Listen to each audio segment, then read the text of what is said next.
En esta presentación se describirá cualitativa y cuantitativamente el principio de Arquímedes, para posteriormente presentar sus aplicaciones más importantes.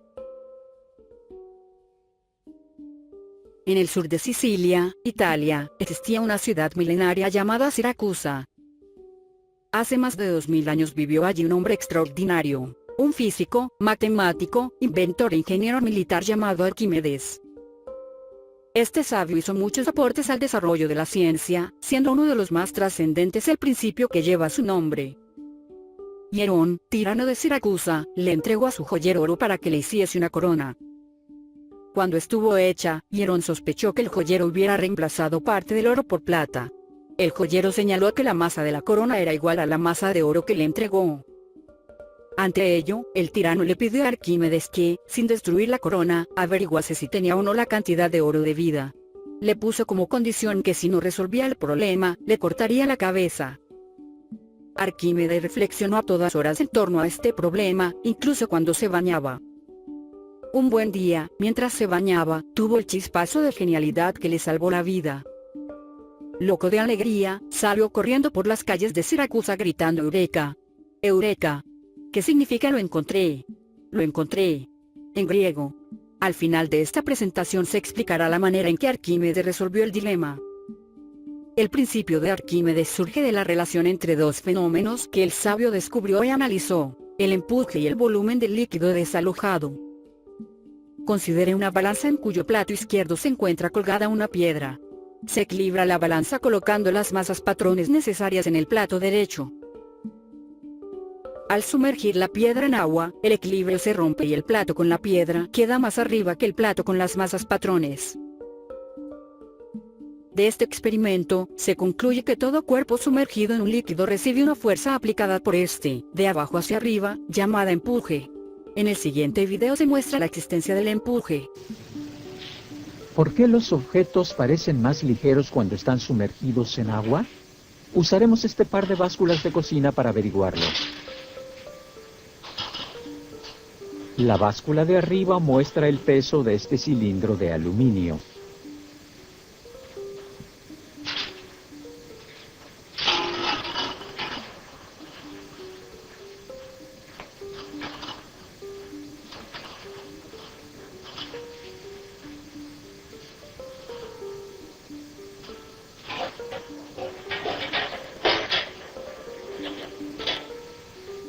La báscula de abajo muestra el peso de este recipiente con agua.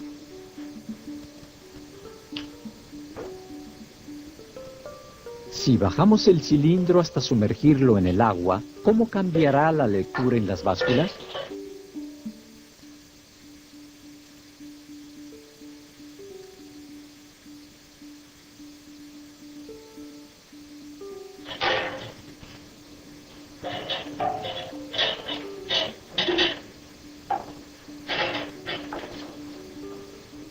El peso del cilindro parece haber disminuido 2 libras, mientras que el peso del agua parece haber aumentado la misma cantidad. El agua está empujando el aluminio hacia arriba y el aluminio empuja el agua hacia abajo con la misma fuerza. Para un cuerpo sumergido, las presiones en sus zonas más profundas, con dirección hacia arriba, son mayores que las presiones en sus zonas menos profundas, con dirección hacia abajo. Considere dos cilindros de igual volumen, A, macizo, y B, hueco. Se sumerge el cilindro en un balde lleno de agua hasta el borde. El volumen de agua que se derrama es captado por un recipiente colocado debajo del balde. Se vierte el contenido del recipiente en el cilindro hueco B. Si el experimento es realizado con rigurosidad, el agua del recipiente debería llenar el cilindro B hasta el borde. Del experimento anterior, se concluye que todo cuerpo totalmente sumergido en un líquido, desaloja un volumen de líquido exactamente igual al suyo. Si un cuerpo se sumerge parcialmente, el volumen del líquido desalojado será igual al volumen de la parte sumergida. A continuación analizaremos un experimento que combina los dos anteriores. Del platillo corto de una balanza se colgó una piedra. En ese platillo además se colocó un vasito vacío. Luego equilibra la balanza usando las masas patrones necesarias. Se sumerge la piedra en un vaso con agua hasta el borde. Con ello se rompe el equilibrio de la balanza. Se derrama agua, que se recoge en otro recipiente. En el vasito colocado en el platillo se vierte el agua recogida. Con ello, la balanza recobra el equilibrio. En el siguiente video se muestra el experimento en vivo. En esta demostración se mostrará cómo la fuerza de empuje sobre un objeto sumergido está relacionada con la cantidad de agua desplazada por el objeto. Este cilindro de aluminio y la cubeta cuelgan de una báscula que muestra que el peso total es de 29 newtons. Sumergiremos el cilindro en este recipiente con agua que tiene un canal para derrame.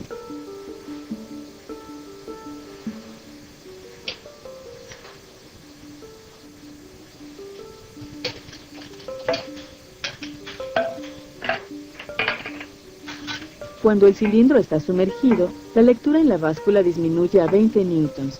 Toda el agua desplazada fluirá hacia un vaso.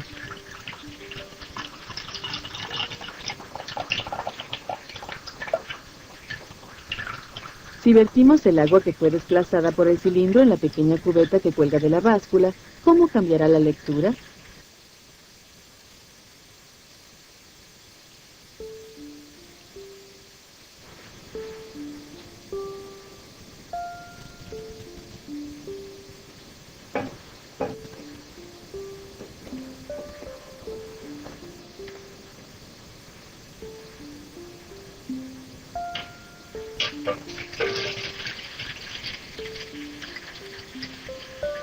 La báscula marca ahora lo mismo que marcaba antes de que el cilindro fuera sumergido en el agua. La fuerza de empuje sobre el cilindro es igual al peso del agua desplazada.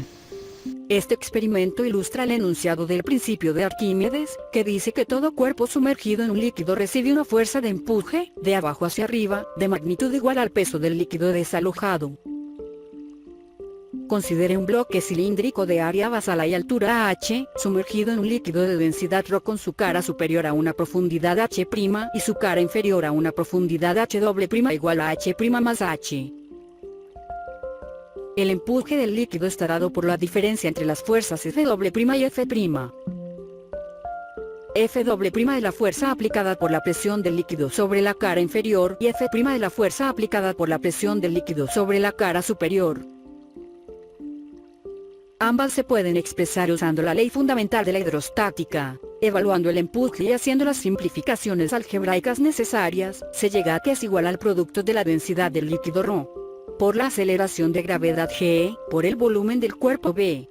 Es decir, igual al peso del líquido desalojado por el cuerpo.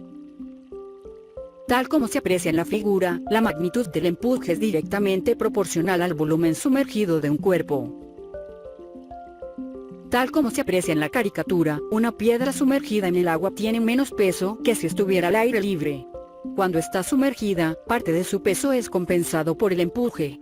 Así, el peso de la piedra dentro del agua es conocido como peso aparente, y es menor que su peso real, al aire libre.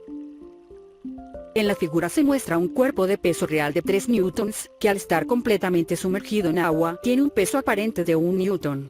El peso del líquido desplazado es de 2 newtons. Considere un cuerpo sólido de volumen B y densidad ρ sub c, que es pesado al aire libre con un dinamómetro. El peso real, que es lo que marcaría el dinamómetro en este caso, será igual al peso del cuerpo, dado por el producto entre ρ sub c, por g, por el volumen del cuerpo B. Si el cuerpo anterior es completamente sumergido en un líquido de densidad ρ sub L, surge una fuerza de empuje que se opone al peso. En este caso, el dinamómetro mide el peso aparente del cuerpo, que es la diferencia entre su peso real y el empuje, y que es igual al producto entre la diferencia de las densidades del cuerpo y del líquido, la aceleración de gravedad g, y el volumen del cuerpo. De los resultados anteriores, se puede deducir que la razón entre el peso aparente y el peso real es igual a 1 menos la razón entre la densidad del líquido y la densidad del cuerpo. De este resultado se puede deducir que, a menor densidad del líquido en que se sumerge el cuerpo, mayor es el peso aparente. Además, a mayor densidad del cuerpo sumergido, mayor es el peso aparente. Considere un cuerpo de densidad media ρ sub c y volumen B que se sumerge en un líquido de densidad ρ sub L. W es el peso del cuerpo, igual a ρ sub c por g por el volumen del cuerpo. es el empuje del líquido sobre el cuerpo completamente sumergido igual a ρVL por G, por el volumen del cuerpo. Dependiendo de la relación entre ρ_c y ρVL, el cuerpo flotará o se hundirá en el líquido. A continuación analizaremos las condiciones para que un cuerpo se hunda. Cuando el peso del cuerpo es mayor que el empuje sobre este cuando está completamente sumergido, el cuerpo se hunde. De ello se deduce que, cuando la densidad media del cuerpo es mayor a la densidad del líquido, el cuerpo se hunde. A continuación analizaremos las condiciones para que un cuerpo nade entre aguas. Cuando el peso del cuerpo es igual que el empuje sobre este cuando está completamente sumergido, el cuerpo nada entre aguas. De ello se deduce que, cuando la densidad media del cuerpo es igual a la densidad del líquido, el cuerpo nada entre aguas. A continuación analizaremos las condiciones para que un cuerpo flote. Cuando el peso del cuerpo es menor que el empuje sobre este cuando está completamente sumergido, el cuerpo flota. De ello se deduce que, cuando la densidad media del cuerpo es menor a la densidad del líquido, el cuerpo flota. Cuando un cuerpo flota, parte del volumen del cuerpo está sobre la superficie del líquido y el resto está sumergido en este. Si V_S es el volumen sumergido y V_V es el volumen emergente, el empuje sobre el cuerpo es igual a ρVL por G, por el volumen sumergido. Igualando peso y empuje, se llega a que V_S es igual al producto del volumen total V, por la razón entre ρ_c y ρVL. Luego, el volumen emergente es igual al volumen total V multiplicado la resta entre 1 y la razón entre ρ_c y ρVL. Un ejemplo clásico de flotación son los icebergs o témpanos, que son pedazos grandes de hielo dulce flotantes desprendidos de glaciares formados por nieve o de una plataforma de hielo. La densidad del hielo es igual a 0.92 gramos por centímetro cúbico, y la del agua de mar es igual a 1.025 gramos por centímetro cúbico. Del análisis anterior, se puede demostrar que el volumen sumergido del iceberg es casi el 90% de su volumen total. Consecuentemente, el volumen emergente al iceberg es el 10% restante. Este resultado constituye el fundamento físico de la conocida metáfora de la punta de iceberg. El cubo y el casco con forma de embarcación de la figura son de hierro y tienen la misma masa. El cubo se hunde y el casco flota sobre el agua. El cubo de hierro tiene mayor densidad que el agua. En el casco, la masa de hierro está distribuida en un volumen mayor, por lo su densidad media se reduce hasta ser menor que la densidad del agua. El cocodrilo de la izquierda flota con una gran parte de su volumen sobre la superficie del agua. El cocodrilo de la derecha flota con casi todo el cuerpo sumergido. Su densidad media es mayor que la del otro cocodrilo, y casi igual a la del agua. Para hundir un submarino, se llenan sus estanques con agua de mar.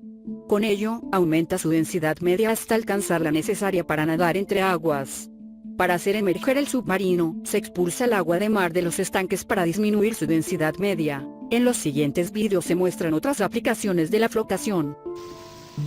Este hidrómetro se usa para medir la densidad de líquidos. Cuando se coloca en agua, flota con este tanto de su volumen sumergido. Cuando el mismo hidrómetro se coloca en un líquido de menor densidad como el alcohol, flota con una parte mayor de su volumen sumergida. En cada caso, la densidad del líquido puede calcularse usando la profundidad a la que flota el hidrómetro. Una tabla delgada está hecha de madera balsa y pesa muy poco. Cuando la tabla se pone en una columna de agua, alrededor de una séptima parte de la tabla se sumerge. Colocaremos 3 pesas iguales sobre la tabla, una a la vez, para mostrar cuánto se sumerge la tabla en cada caso. Esto es lo que se sumerge la tabla con una pesa.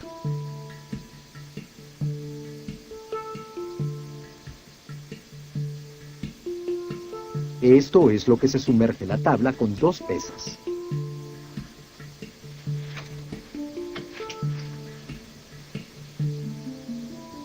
Esto es lo que se sumerge la tabla con 3 pesas. Usaremos estos 3 bloques de madera para mostrar cómo la densidad afecta a la profundidad a la que los objetos flotan. Este bloque está cortado de madera balsa, cuya densidad es de alrededor de 0.14 gramos por centímetro cúbico. Cuando se pone en agua, flota con solo alrededor de 1/7 de su volumen sumergido. Este es un bloque de pino, cuya densidad es de alrededor de 0.5 gramos por centímetro cúbico. Flota con alrededor de la mitad de su volumen sumergida. Este es un bloque de quiebra hacha, cuya densidad es de alrededor de 0.9 gramos por centímetro cúbico. Cuando se pone en agua, flota con alrededor de 0.9 de su volumen sumergidos. Esta columna contiene 3 líquidos de diferentes densidades. En orden desde el fondo, ellos son mercurio, tetracloruro de carbono y agua. Dejaremos caer 3 objetos hechos de diferentes materiales sobre los líquidos para ver en dónde flota cada uno. Aquí está un pedazo de hierro. Se hunde en los 2 primeros líquidos y flota en el mercurio.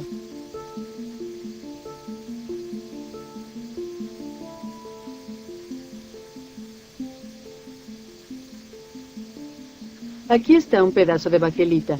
Se hunde en la primera columna y llega al reposo sobre el tetracloruro de carbono.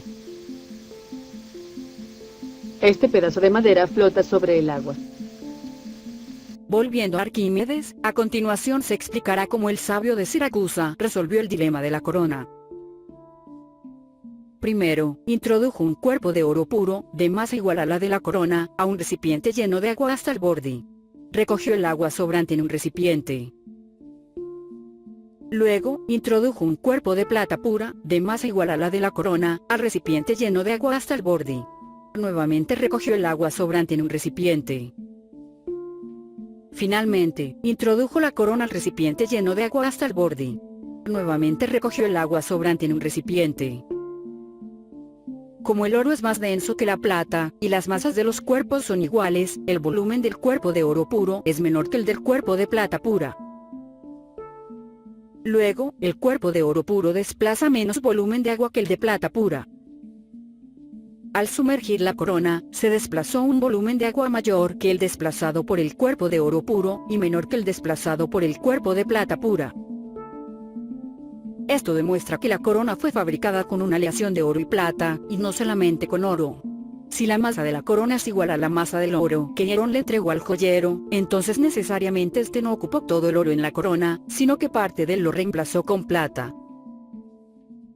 Con esto, Arquímedes resolvió el problema y salvó su cabeza, aunque cortaron la del joyero.